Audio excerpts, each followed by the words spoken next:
বন্ধুরা, ঘূর্ণিঝড় রেমাল নিয়ে একটি বড় আপডেট। এই মুহূর্তে আজ 19শে মে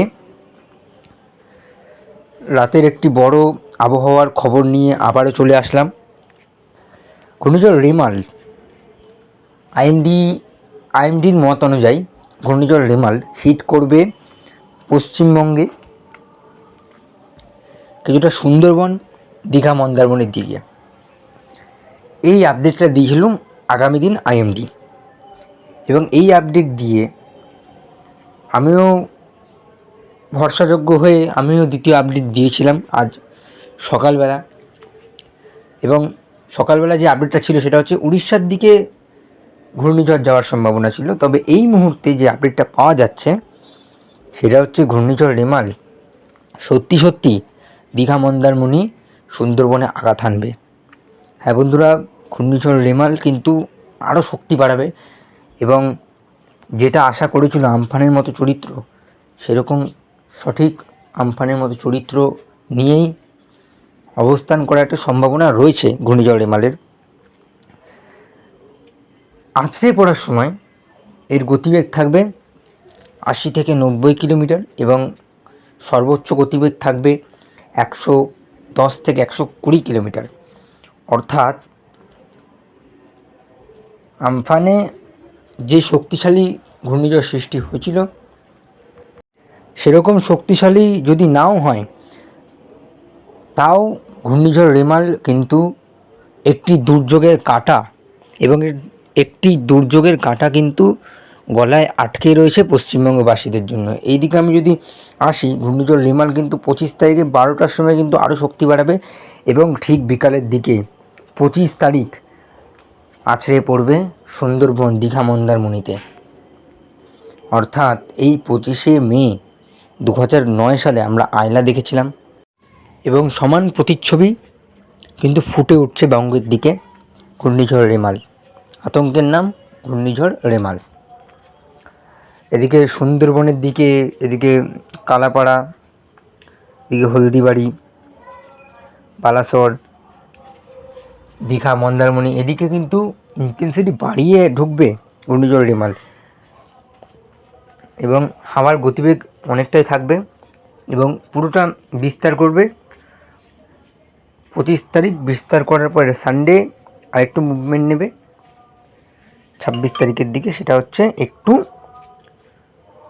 উপরের দিকে যাবে, এবং তখন কিন্তু দীঘাতে 100 কিলোমিটার, কিন্তু 100 থেকে 110 কিলোমিটার কিন্তু সর্বোচ্চ গতিবেগ থাকবে হাওয়ার। অর্থাৎ ঝড়ের গতিবেগ কিন্তু ওই দিকেও থাকবে দীঘা, মন্দারমণিতে। যেভাবে আমি সকালবেলা আপডেটটা দিয়েছিলাম যে আইএমডির মতানুসারে ঘূর্ণিঝড় রেমাল কিন্তু পশ্চিমবঙ্গের দিকে ধেয়ে আসছে।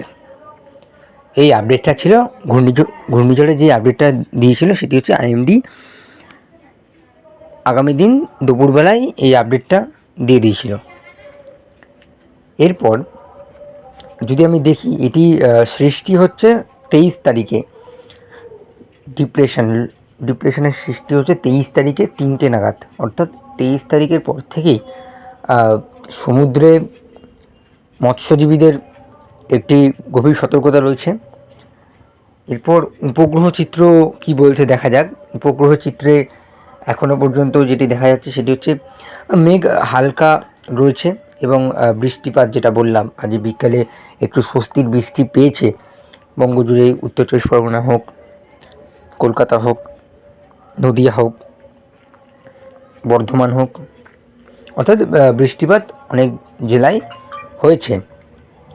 এবং এই মুহূর্তে হ্যাঁ, বৃষ্টিপাত কিন্তু হয়েছে। বৃষ্টিপাত যেখানে যেখানে হয়েছে সেখানে একটু বলে দিই। কলকাতা একটু বৃষ্টিতে ভিজেছে। এদিকে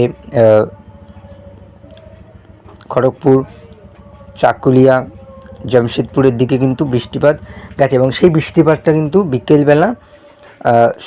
এবং সন্ধ্যের দিকে কিন্তু উত্তর 24 পরগনা সহ দক্ষিণ 24 পরগনার উপর দিয়ে বাংলাদেশের দিকে গেছে, এবং বৃষ্টি কিন্তু মোটামুটি হয়েছে অনেকগুলি জেলায়, এবং স্বস্তির বৃষ্টি বলে এটি আশা করা যাচ্ছে। সরাসরি যদি আমি এই মুহূর্তে এই মুহূর্তে উপরের জেলাগুলিতেও আগামী দিন বৃষ্টিপাত হবে। এরপরে তাপমাত্রার দিকে আসি। আগামী দিন কিন্তু তাপমাত্রা যেটা থাকবে সেটা হচ্ছে কলকাতার জন্য 35, অর্থাৎ যে বৃষ্টিপাত পেয়েছে সেখানে একটু স্বস্তি দেখা যাচ্ছে। চন্দননগর 34, হাবড়া 33, বনগাঁ 31, শান্তিপুর 32, কৃষ্ণনগর 30, অর্থাৎ নদিয়া কিন্তু একটু স্বস্তি পাচ্ছে, যেহেতু বৃষ্টিপাতের ইন্টেন্সিটি সেখানে বৃদ্ধি পেয়েছে, সেই কারণেই নদিয়া একটু স্বস্তি পেল বৃষ্টির জন্য। এদিকে রাজশাহীতে বৃষ্টিপাত হয়েছে, এদিকে পাবনার দিকে বৃষ্টিপাত হয়েছে, সাতক্ষীরা, যশোর, খুলনা, অর্থাৎ বাংলাদেশ এবং পশ্চিমবঙ্গে একটু স্বস্তি পাওয়া গেল এই বৃষ্টিতে। এবং এই মুহূর্তে দুর্গাপুরে 38 আগামী দিন, এবং সিউড়িতে 35, বাঁকুড়া 39, জামশেদপুর 40, চাকুলিয়া 37, খড়গপুর 38, জলেশ্বর 35, হলদিয়া 33, সুন্দরবনেও কিন্তু ওই 33-34-এর কাছাকাছি। অর্থাৎ পশ্চিমের জেলাগুলিতে কিন্তু গরম রয়েছে, অর্থাৎ পশ্চিমের জেলাগুলির ক্ষেত্রে কিন্তু কোনোরূপ কোনো বৃষ্টিপাত নেই এই মুহূর্তে। বাংলাদেশের দিকে যদি আসি, চিটাগংয়ের দিকে 32, ঢাকা 34, ময়মনসিংহ 33, সিলেট 32, এদিকে রংপুর 31, এদিকে উত্তরবঙ্গের দিকে যদি আমি আসি, শিলিগুড়ি 30, আলিপুরদুয়ার 30, এদিকে গোলপাড়াতে 29, গুয়াহাটি 30, শিলং 23, অর্থাৎ উত্তরবঙ্গের দিকে কোনো কিন্তু তাপমাত্রার সেরকম কোনো বৃদ্ধি পাওয়ার কোনো সম্ভাবনা নেই। বৃষ্টিপাত কিন্তু উত্তরবঙ্গ পাচ্ছে, আগামী 2-3 দিন কিন্তু বৃষ্টিপাত পাচ্ছে উত্তরবঙ্গ। দক্ষিণবঙ্গের ক্ষেত্রে ভ্যাপসা গরম থাকবে আগামী কিছু দিন। ঘূর্ণিঝড়ের ইন্টেন্সিটি যতদিন না আসছে পশ্চিমবঙ্গে কাছাকাছি, ততদিন কিন্তু তাপমাত্রা এবং ভ্যাপসা গরম কিন্তু বজায় থাকবে।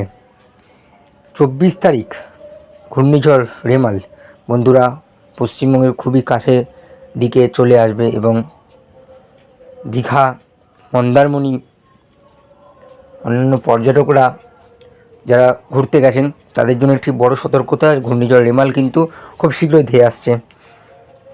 বন্ধুরা, ঘূর্ণিঝড় রেমাল সম্পর্কে আরও জানার জন্য চ্যানেলটিকে অবশ্যই সাবস্ক্রাইব করবেন। সবাই ভালো থাকবেন, সুস্থ থাকবেন। সকালের বড় আবহাওয়ার খবর এবং ঘূর্ণিঝড় রেমাল কোন দিকে ধাবিত হচ্ছে সেই সম্পর্কে আরও আলোচনা করব। আজ পর্যন্ত এইটুকুই। টাটা।